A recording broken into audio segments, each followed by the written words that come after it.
The alarms screamed across New Haven Colony just after dawn. Governor Stephen ran toward the command center, his coffee forgotten on his desk. The displays showed dozens of ships dropping out of faster-than-light travel at the edge of the system. They were not human ships. "How many?" asked, his voice steady despite the fear creeping up his spine. 32 vessels, sir," the sensor operator replied.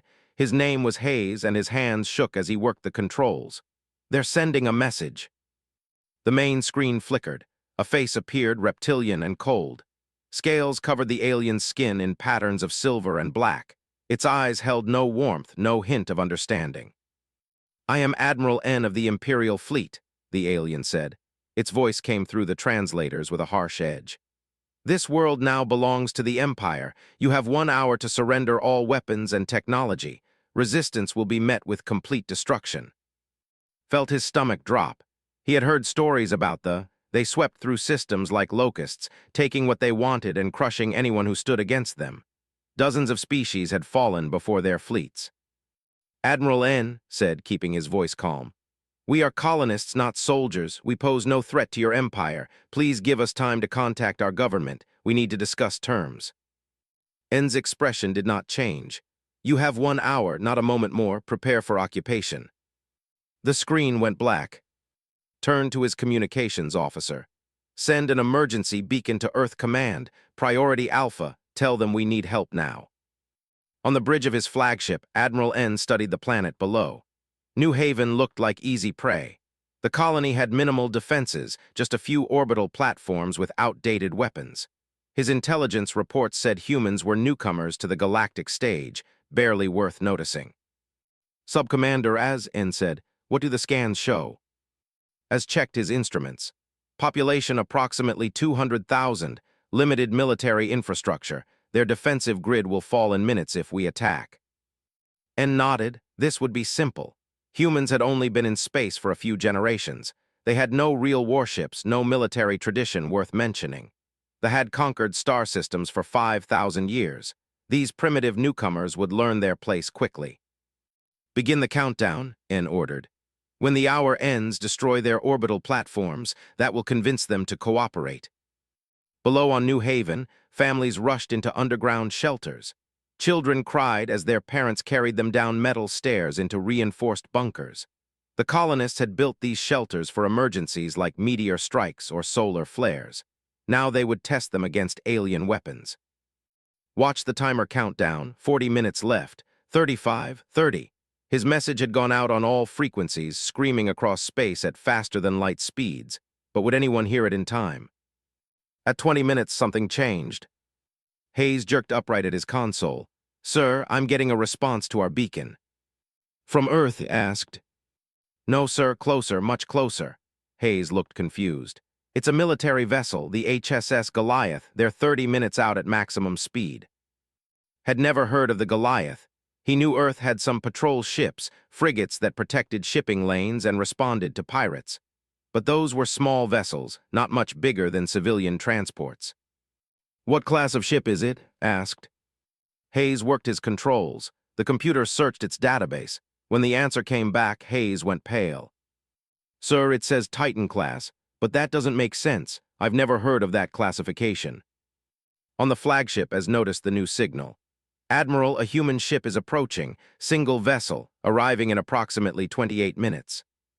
N laughed. "One ship? They send one ship against my entire fleet?" He shook his head. "Foolish. When it arrives, destroy it immediately. Let these humans learn what happens when they challenge the Empire." The countdown continued. 15 minutes. 10. The tension in New Haven's command center was thick enough to cut. Families huddled in shelters, holding each other. Some prayed to gods from a dozen different faiths. Others simply waited in silence. Stared at the display showing the approaching ship. The Goliath was still too far away for visual contact, but the numbers on the screen made no sense. The mass readings had to be wrong. No ship could be that big. "Check those sensors again," said. "Something's giving us bad data." Hayes ran the diagnostics 3 times. "Sir, the sensors are working perfectly. That ship is really that massive." 5 minutes until the deadline. On the flagship, alarms began to sound. Az stared at his instruments in disbelief. Admiral, I'm reading an enormous energy signature. The human ship is dropping out of faster-than-light travel. Size-In asked. As checked the numbers again, they could not be right. Sir, the readings say 3 kilometers in length, mass equivalent to our entire fleet combined. N stood up from his command chair. That is impossible. Humans do not build ships that size. Check your systems. I have checked, Admiral, multiple times. The signature is real. Space itself seemed to ripple. Reality bent and twisted as something enormous forced its way back into normal space. The sensors screamed warnings as the massive form materialized. The HSS Goliath appeared like a mountain of metal and fury. Stared at the visual feed in shock. The ship dwarfed the largest cruiser like a whale next to a minnow. Its hull was dark gray, covered in armor plating thick enough to see from this distance. Weapon ports lined its flanks in rows, hundreds of them, maybe thousands. The timer reached 0. A new voice came over the communications channel. It was human, male, and carried absolute authority. This is Captain Daniel of the HSS Goliath to all vessels. You have attacked a human colony. You have threatened civilian lives. I am ordering you to power down your weapons and withdraw to a distance of 1 million kilometers. You have 5 minutes to comply. This is your only warning. N stared at the monster ship on his display. For the first time in his long military career, he felt something he had not experienced in decades. Fear. But pride and arrogance ran deeper than fear. He had never retreated from any enemy. He would not start now, even against this impossible vessel. All ships, N ordered. Target that human ship, fire everything we have. On New Haven, watched in horror as the fleet opened fire. Hundreds of missiles and energy beams streaked toward the Goliath. On the human warship's bridge, Captain Daniel sat calmly in his command chair. Lieutenant Karen White stood at the tactical station, her fingers moving across the controls. Incoming fire detected, she reported. Multiple missile locks, energy weapons charging. Did not flinch. Deploy shields, point defense systems to automatic. Do not return fire until I give the order. The attack reached the Goliath. Missiles exploded against invisible barriers of energy. Laser beams scattered harmlessly across the ship's shields. Not a single weapon touched the hull.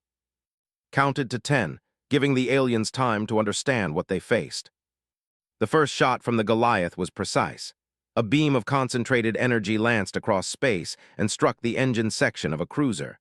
The alien ship's propulsion systems exploded in a shower of sparks and metal. The cruiser went dark, drifting helplessly.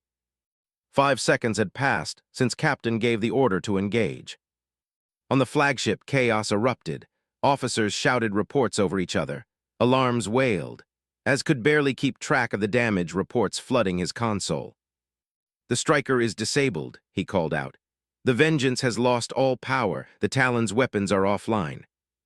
Admiral N gripped his command chair so hard his claws dug into the metal. How is one ship doing this? Another Goliath weapon fired, then another. Each shot was surgical, targeted, devastating. The human ship was not trying to destroy the fleet. It was taking them apart piece by piece, leaving them alive but helpless. A destroyer tried to run. Its captain fired his engines at full power, attempting to reach the minimum distance needed to jump to faster-than-light speed. The Goliath's response was immediate. A magnetic pulse weapon discharged, and the destroyer's systems fried instantly. It went dead in space, joining the growing collection of disabled ships. All vessels, evasive maneuvers, N ordered. Scatter formation, make yourselves difficult targets. But the Goliath tracked every ship effortlessly. Its targeting systems were beyond anything they had encountered. Lieutenant Karen White worked her console with practiced ease, marking targets and prioritizing threats. Captain, I'm reading weapons charging on 4 cruisers, she reported. They're trying to concentrate fire on our forward section. Captain Daniel nodded. Let them try. Maintain shields at current levels. Continue disabling their propulsion systems. The 4 cruisers fired together. Their combined firepower would have been enough to crack a planet's crust. The energy beams converged on the Goliath's bow. The shields absorbed everything without even flickering. Commander Peter Grant stood beside, watching the battle unfold. Their weapons are at least 2 generations behind our defensive technology, he observed. They cannot hurt us even if we sat here for an hour letting them shoot. Did not smile. There was no joy in this. The had forced his hand by threatening civilians. Now he would teach them a lesson they would never forget. Deploy fighter wings, ordered. I want them to see what real combat capability looks like.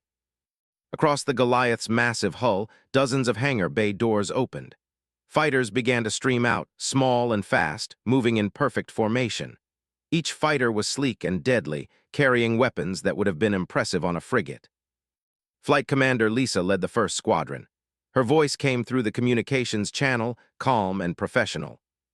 Falcon leader to Goliath, wings 1 through 5 deployed and ready, awaiting orders. Engage at will, Commander, replied. Target weapons systems and shield generators. Avoid casualties where possible.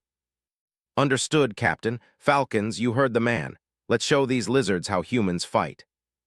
The fighters swept across the battlefield like a swarm of angry hornets. They moved faster than the point defense systems could track. Missiles and energy weapons fired from the small craft with deadly accuracy. A battlecruiser tried to shoot down the approaching fighters. Its defensive guns opened up, filling space with explosive rounds. The human pilots weaved through the fire as if they were dancing. Not a single fighter took damage. Then the fighters struck back. Lisa's targeting computer locked onto the battlecruiser's main gun. She fired a single missile. It streaked across the distance and detonated precisely where the gun connected to the ship's power core. The weapon exploded in a brilliant flash. The battlecruiser was now defenseless.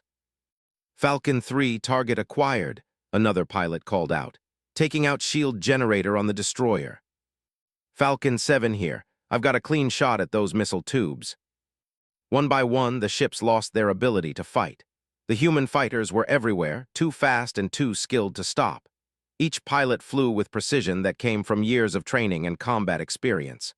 They had numerical advantage, but against such superior technology and skill, numbers meant nothing.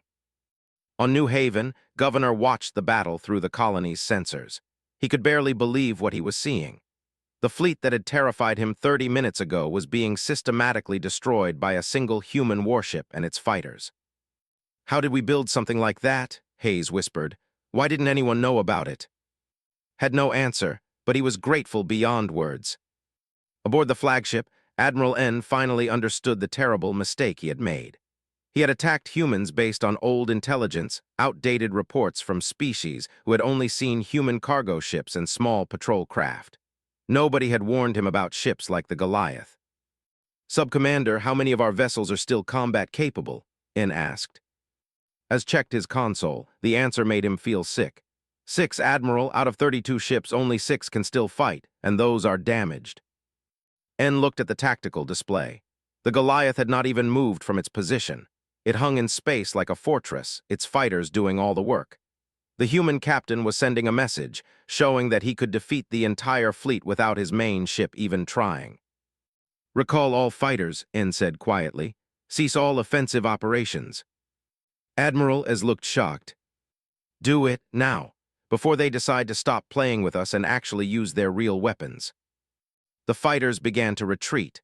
The human pilots let them go, not pursuing. They had their orders to avoid casualties, and they followed them perfectly. Captain watched the response on his main display. They're standing down, sir, Lieutenant Karen White reported. All hostile actions have ceased. Recall our fighters, ordered. Tactical, charge the main cannon. I want them to see what we could have used if we wanted them dead. Deep in the Goliath's core, enormous power systems came online. Energy built up in coils and capacitors, channeling into the ship's main weapon. The barrel emerged from the warship's bow, a massive rail cannon capable of firing projectiles at a significant fraction of light speed. On every ship, sensors screamed warnings. The energy readings coming from the Goliath's main gun were beyond anything they had ever seen. Admiral, they're charging some kind of weapon, as said. His voice shook. The power levels are impossible. If they fire that at us, our shields won't even slow it down. N stood frozen. He had commanded fleets for 40 years. He had conquered 12 star systems. He had faced down enemies and watched them break before might. But he had never felt this helpless, this utterly outmatched. Selected a target carefully. One of the disabled cruisers drifted a safe distance from the others. It was dead in space, its crew already evacuated to other ships. Fire said. The Goliath's main cannon discharged. A projectile accelerated down the rail gun's length and launched into space. It crossed the distance to the target cruiser in less than 2 seconds. The impact was catastrophic. The projectile hit the cruiser and punched completely through. The ship did not explode dramatically. It simply ceased to exist, torn into molecular fragments by the kinetic energy. One moment it was there. The next moment there was nothing but expanding gas and debris. Dead silence filled the flagship's bridge. Opened a channel to N's ship. Admiral, I trust you now understand your situation.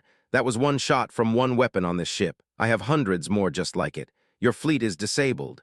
Your weapons cannot harm us. You threatened a human colony and attacked without provocation. N found his voice. What are your terms? The prisoners were brought aboard the Goliath in groups of 20.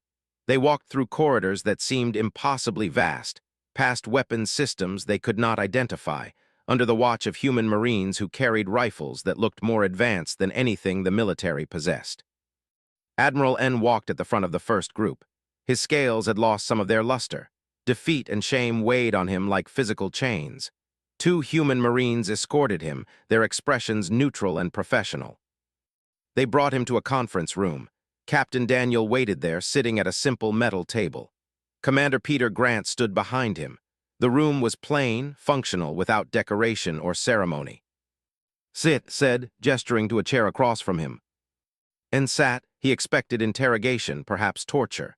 The Empire would have started by removing claws and scales from defeated enemies, but simply looked at him with calm, measuring eyes. Do you know why I disabled your fleet instead of destroying it? Asked. N had thought about this question during his walk through the ship. To send a message to my Empire. Partly, agreed, but mainly because those ships contained living beings who were following orders. Your soldiers did not choose to attack New Haven. You did. I will not punish them for your mistakes. This confused N. Your species fights with mercy. That is a weakness. Leaned back in his chair. Is it? Your fleet is destroyed. Your Empire will receive every one of your soldiers back alive. They will tell stories about human power and human restraint. Which do you think will concern your leaders more, that we could kill them or that we chose not to? N had no answer for that. Your intelligence reports were wrong, continued. You thought humans were weak. You thought we had no real military. Where did you get this information? From the Syndicate, N said. They have observed your species for 20 years. They said you build slow cargo ships and small patrol vessels, nothing more. Nodded. The Syndicate trades with us. They see our civilian infrastructure. They were never meant to see our military capabilities. He paused. Tell me, Admiral, how many wars has the Empire fought in the last century? 43 conquest campaigns, N said with fatting pride. We have never lost. Until today. Do you know how many wars humanity has fought in the last century? N shook his head. None, 0. We have had no external conflicts because we made sure everyone understood what would happen if they started one. We built ships like the Goliath specifically so we would never have to use them in anger. The door opened. A woman entered wearing a different uniform. She was older than perhaps 50 with gray streaking through her dark hair. She carried herself with quiet authority. Admiral N said, This is Ambassador. She represents Earth's diplomatic corps. Sat down next to, Admiral, your Empire has committed an act of war against humanity. You attacked a civilian colony without provocation.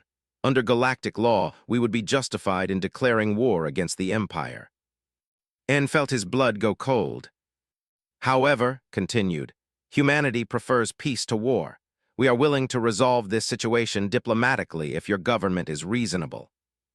What do you want? N asked. First, your High Council must acknowledge that this attack was wrong. Second, they will pay reparations for the damage to New Haven and provide compensation to any injured colonists. Third, they will sign a non-aggression treaty with humanity. And fourth, they will share their intelligence about other potentially hostile species in this region of space. The High Council will never agree to such terms, N said. Pulled out a data pad and slid it across the table. This contains the full battle recording, every moment from when you arrived at New Haven to when you surrendered. We are sending copies to your High Council, to the Galactic Trade Federation, and to every major government within 50 light years. N picked up the pad. He watched his fleet being systematically dismantled by the human warship. He watched his own arrogance and his terrible mistake, and he knew that when the High Council saw this, everything would change. "The Goliath is one of 12 Titan-class warships," said softly. "The other 11 are stationed at strategic points around human space. We have hidden our military strength deliberately while we established peaceful relations with neighboring species. But that time is over. After this incident, everyone will know what we can do." N set down the pad. "Why tell me this?" "Because you are going to deliver a message to your High Council," said. "You are going to tell them exactly what happened here. You are going to recommend that they accept our terms. And you are going to explain that if the Empire ever threatens human lives again, we will not stop with disabling ships. We will come to your home worlds, and we will end your capacity to make war forever." The weight of the task settled on N's shoulders. "They will strip me of rank for this failure." "Probably," agreed. "But you will be alive, your soldiers will be alive, and your empire will learn from this mistake without paying the ultimate price. I would say that makes you fortunate, Admiral." Over the next 3 days, human ships arrived in the New Haven system. Medical vessels to treat wounded colonists, engineering ships to repair damaged infrastructure, and more warships just to make sure the message was clear. N was kept in comfortable quarters aboard the Goliath. He was not locked in a cell. He was not mistreated. Human guards brought him food that was compatible with biology. He had access to communication systems so he could contact his government.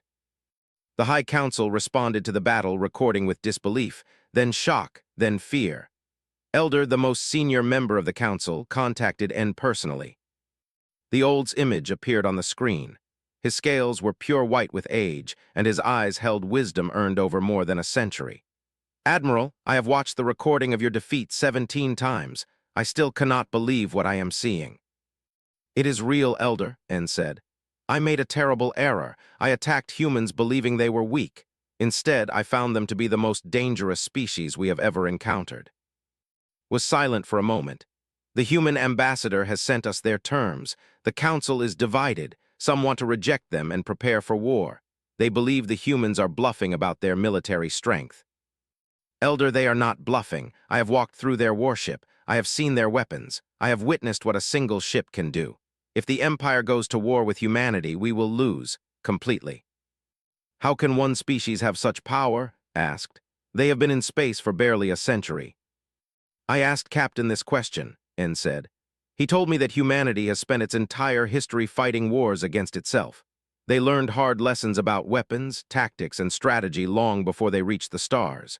When they finally achieved space flight, they brought all that knowledge with them." Closed his eyes. "What do you recommend, Admiral?" "Accept their terms, sign the treaty, and pray that we never give them a reason to show us what they can really do when they are trying to win." On the 5th day, Elder arrived at New Haven aboard a diplomatic vessel. He came alone, without military escort, flying under a white flag of truce. Ambassador met him aboard a neutral station. Captain accompanied her, not as a warrior, but as a witness. The old looked at with something like awe. "You defeated an entire fleet with one ship." "I disabled an entire fleet," corrected. "I did not kill anyone who did not force my hand. There is a difference." "Why?" asked. "Your species has the power to dominate this entire region of space. Why do you show restraint?" Answered, "Because we learned something important in our history, Elder. Power without wisdom leads to destruction. Strength without mercy creates enemies everywhere. We could conquer, yes, but we would spend every day watching our backs, fighting rebellions, crushing resistance. That is not the future we want." "What future do you want?" "Trade, cooperation, peaceful coexistence. We want to explore the galaxy, learn from other species, and build something better than our bloody past. But we will defend ourselves and our allies without hesitation. That is the balance we seek." Pulled out a data crystal. "The High Council has authorized me to sign your treaty. We will pay the reparations. We will share our intelligence. And we will never again underestimate humanity." Took the crystal. "Thank you, Elder. I hope this marks the beginning of a better relationship between our peoples." 3 weeks after the battle at New Haven, Admiral N stood in the ceremonial chamber of the High Council. He wore no armor, carried no weapons, and his rank insignia had been stripped from his uniform. Around him, the 12 members of the council sat in judgment. Elder spoke first. Admiral N, you stand accused of gross incompetence, reckless endangerment of Imperial forces, and failure to properly assess enemy capabilities. How do you answer these charges? Guilty on all counts, N said. There was no point in denying the truth. You led 32 ships into battle, another council member said. You returned with 32 disabled hulks and not a single victory. You surrendered to a species we had never even considered a threat. Explain yourself. N straightened his spine. I made decisions based on intelligence provided by the Syndicate. That intelligence was incomplete. The humans had hidden their true military strength from all external observers. When I encountered their actual capabilities, I chose surrender over the annihilation of my fleet. You should have fought to the death, a younger council member snapped. You dishonored the Empire with your cowardice. With respect, Counselor, there was no fight. The human warship could have destroyed my entire fleet in under 10 minutes. I watched them disable our ships with precision that showed they were holding back deliberately. Fighting to the death would have accomplished nothing except the death of 4,000 soldiers. Elder raised a hand for silence. We have reviewed the battle recordings extensively. The Council acknowledges that Admiral N faced an impossible situation. However, the fact remains that this disaster occurred under his command. N bowed his head. I accept full responsibility. Therefore, this council strips you of your rank and all military authority. You are dismissed from Imperial service, effective immediately. N had expected this. The shame burned, but he had known it was coming from the moment he surrendered. However, continued, we also recognize that your decision to surrender saved thousands of lives and prevented a war that would have destroyed our empire. For this reason, you will not face execution or imprisonment. You are simply removed from service. It was more mercy than N had anticipated. Thank you, Elder. There is one more matter, said. Captain of the human warship has sent a formal request. He asks that you not be punished beyond removal from military service. He states that you acted honorably once you understood the situation, and that your troops survived because of your wisdom in surrender. N looked up in surprise. The human captain spoke on my behalf. He did. It seems humans value life highly, even the lives of their enemies. Stood. You are dismissed, former Admiral N. Take this time to reflect on what you have learned. N left the chamber. His career was over, his honor tarnished, his future uncertain. But he was alive, and so were his soldiers. Perhaps the humans were right. Perhaps there were things more important than pride. Across the galaxy, news of the incident spread rapidly. The battle recordings went viral on countless networks. Species that had never paid attention to humanity suddenly took great interest. In the halls of the Syndicate, trade ministers watched the footage with growing alarm. They had been selling intelligence about humanity to various military powers. That intelligence was clearly wrong. We need to revise our assessments immediately, one minister said. The humans have been playing a much deeper game than we realized. On the home world of the Confederacy, military planners studied every second of the battle. They had been considering expansion into human space. Those plans were immediately shelved. Note the precision of their weapons, a general said. They disabled every ship without destroying them. That level of control requires technology generations ahead of our own. A admiral nodded. Also note that this was one ship. They claim to have 11 more just like it. If even half of that is true, they could challenge any power in this sector. The decision was unanimous. The Confederacy would seek peaceful relations with humanity. Similar conversations happened on dozens of worlds. Species that had been neutral toward humans suddenly wanted trade agreements. Governments that had been planning aggressive expansion reconsidered their strategies. A few stubborn civilizations dismissed the recordings as propaganda, but they were the minority. Humanity had announced itself as a power that could not be ignored. On Earth, in the headquarters of the Human Defense Force, Admiral George reviewed reports from across human space. He was an old soldier, gray-haired and weathered, with scars from wars fought before humanity reached the stars. The Titan program is no longer secret, his aide said. Every major government knows about our heavy warships now. Nodded, it was inevitable. We could only hide them for so long. At least the reveal happened on our terms, in a situation that demonstrated restraint as well as power. Some of the civilian government is concerned, the aide continued. They worry that other species will see us as a threat and form coalitions against us. Then the civilian government needs to trust our strategy, said firmly. We spent 50 years building up our military in secret specifically so we could reveal it at a time and place of our choosing. Captain handled the situation perfectly. He protected colonists, defeated an aggressive fleet, and did it all without unnecessary casualties. That sends exactly the message we want. Which is that humanity is powerful but not cruel, that we prefer peace but will respond decisively to aggression, that anyone who threatens our people will face consequences, but anyone who approaches us honestly will find fair dealing. Pulled up a star map showing human space and the surrounding regions.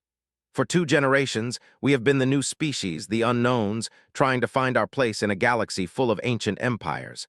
Now we have shown them who we are. Let them adjust their thinking accordingly. Back on the Goliath, Captain stood in the observation deck, looking out at the stars. Commander Peter Grant joined him, carrying 2 cups of coffee. The fleet departed an hour ago, Peter said, handing one of the cups. Elder sent a personal message thanking you for speaking on behalf of Admiral N. Took the coffee. The man made a mistake, but he did the right thing when it mattered. His soldiers are alive because he swallowed his pride and surrendered. That deserves recognition. Some people think you were too soft, Peter said. That you should have destroyed a few ships to make the lesson stronger. Those people are wrong, said flatly. Fear is a poor foundation for peace. They learn that we can destroy them, yes. But they also learn that we will choose mercy when possible. That combination is far more powerful than simple terror. Lieutenant Karen White's voice came over the intercom. Captain, we are receiving incoming communications from multiple governments. The Syndicate is requesting a diplomatic meeting. So is the Confederacy, the Union, and about a dozen others. Smiled slightly. Forward all diplomatic requests to Ambassador. Our job was to protect New Haven and demonstrate capability. The diplomats can handle the rest. Peter sipped his coffee. Do you think it will work, this strategy of peace through strength? It has to work, said, because the alternative is constant war, and I have seen enough war to last several lifetimes. Humanity fought itself for thousands of years. We learned what happens when you choose violence as the first option instead of the last. I will not let us repeat those mistakes among the stars. And if someone does not believe our message, if another empire decides to test us. His expression became hard. Then we have 11 more ships like the Goliath and hundreds of smaller warships and the industrial capacity to build even more if necessary. We gave the galaxy a demonstration of what we can do when we are being gentle. God help anyone who makes us show what we can do when we are serious. Far below, on New Haven, Governor Stephen dedicated a memorial to the incident. It was a simple monument, listing the names of the 3 colonists who had been injured during the evacuation. At the base of the memorial, an inscription read, "In memory of the day we learned we were not alone and not helpless, with gratitude to those who protect us among the stars." Families gathered around the memorial. Children asked their parents about the massive ship that had saved them. Old veterans of Earth's wars nodded knowingly, remembering why humanity had built such vessels in the first place. Hayes stood among the crowd. He looked up at the sky, knowing that somewhere out there, the Goliath continued its patrol. He had spent his whole life on New Haven, never thinking much about what existed beyond the colony's borders. 6 months after the incident at New Haven, humanity's relationship with the galaxy had completely transformed. Trade agreements. Diplomatic channels opened with species that had previously ignored human overtures, and the Titan-class warships became the subject of intense curiosity and careful respect. Former Admiral N lived quietly on a farming colony in space. He worked the land with his own hands, far from the military glory he had once known. But his mind never stopped analyzing what had happened. The lessons he had learned haunted and educated him in equal measure. One evening, as the sun set over the fields, a visitor arrived. N recognized the diplomatic shuttle's markings. Human design, but flying under authorization. Captain Daniel stepped out, wearing a simple uniform without weapons or ceremony. He came alone without guards or escorts. N set down his farming tools and approached. "Captain, I did not expect to see you again." "I was passing through this system and wanted to speak with you," said. "Do you have time?" They walked together through the fields. N had grown accustomed to the silence of his new life, but he found himself wanting to talk with this human who had defeated him so completely. "Why did you speak to the High Council on my behalf?" N asked. "You owed me nothing. I threatened your people." "You followed orders based on faulty intelligence," replied. "And when you understood the situation, you chose the lives of your soldiers over your own pride. That is the mark of a true leader, regardless of species." N was quiet for a moment. "I have spent these months thinking about our encounter. I realize now that I never understood what I was facing, not just the Goliath, but the philosophy behind it." "What do you mean?" "The Empire has conquered through fear and overwhelming force for thousands of years. We believe that strength means the willingness to destroy your enemies completely. But you showed me something different. You had the power to annihilate my fleet, yet you chose not to. Why?" Stopped walking and looked at the alien farmer. "Because we learned that total destruction creates nothing but resentment and future conflict. My species spent killing each other over territory, resources, and ideology. We learned that you can win a battle through annihilation, but you cannot win a lasting peace that way. So you show mercy to create allies instead of enemies," N said. "Exactly. Look at us now. 6 months ago, our species were at war. Today, we are trading partners. The Empire has opened 3 new trade routes with human colonies. Your merchants are making profits. Our people are learning from each other. Would any of that be possible if I had destroyed your fleet?" N shook his head slowly. "No, there would only be hatred and desire for revenge." They continued walking. The fields stretched out around them, peaceful and quiet. It was hard to believe that this former military commander had once led fleets into battle. "Can I ask you something, Captain?" N said. "Of course." "How many ships like the Goliath does humanity truly have?" Smiled. "We announced 12 Titan-class warships. That information is accurate." "Only 12 to defend all of human space." 12 Titans, yes. But we also have 200 heavy cruisers, 500 destroyers, and 1,000 smaller patrol craft. The Titans are our deterrent, our show of force. But our real defensive strength comes from layers of capability and strategic positioning. N did the mathematics in his head. The numbers were staggering. Humanity had built a military force capable of challenging any major power in the galaxy, and they had done it all in secret over 2 generations. "You played a very long game," N said with grudging admiration. "We had to. When we first reached the stars, we saw a galaxy full of ancient empires and aggressive species. We could have tried to compete immediately, but we were too new, too vulnerable. So we built our military infrastructure slowly, quietly, while appearing to focus on civilian expansion and trade. The syndicate sold us intelligence that said you were weak. They saw what we wanted them to see," explained. "Our cargo ships, our civilian stations, our peaceful colonies. They never saw our military shipyards in remote systems. They never detected our weapon testing in the deep void between stars. We let everyone underestimate us until we were strong enough that revealing our true strength would prevent war rather than cause it." "A brilliant strategy," N admitted. "But also a dangerous gamble. What if someone had attacked you before you were ready? Then we would have fought with what we had and hoped it was enough. But we chose our colony locations carefully, avoided aggressive neighbors, and kept our heads down. It worked." They reached the edge of N's property. A simple house stood there, modest and peaceful, nothing like the Grand Admiral's quarters he once occupied. "Do you regret what happened?" asked. N considered the question carefully. "I regret the lives that were endangered. I regret my arrogance and ignorance. But I do not regret learning the truth about humanity. The galaxy is better off knowing what you are capable of and what you choose to do with that capability." High praise from a former enemy. "Not an enemy anymore, Captain. That is the point, is it not?" Extended his hand in the human gesture of respect. N clasped it, his clawed hand meeting's calloused palm. "Take care of yourself, N. You may be out of the military, but you still have much to teach. Perhaps one day you will write about what you learned. Others could benefit from your perspective." After left, N stood in his field and thought about the suggestion. Perhaps there was value in sharing his story. Perhaps other military commanders in other empires needed to understand what he had learned the hard way. Do not judge other species by your own expectations. Do not assume that peaceful behavior means weakness. Do not mistake restraint for inability, and never, ever underestimate humans. On the Goliath, now patrolling a different sector of space, Lieutenant Karen White approached Captain on the bridge. "Sir, we have received a priority message from Earth Command.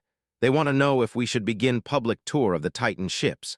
Several allied governments have requested to see them firsthand." "Thought about this? Tell Earth Command I recommend limited tour for trusted allies only. We want them to understand our capabilities, but we do not need to reveal all our technological secrets." "Understood, sir." Karen paused. "Captain, can I ask you something personal?" "Go ahead."